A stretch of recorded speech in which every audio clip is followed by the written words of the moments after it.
আমার অ্যাক্টিং সব থেকে ফালতু, নেইমারের acting better than me.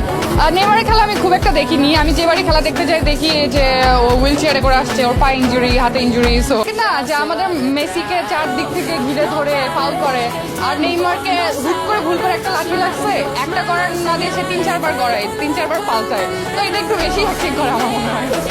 Wake up to reality. No sono rivale.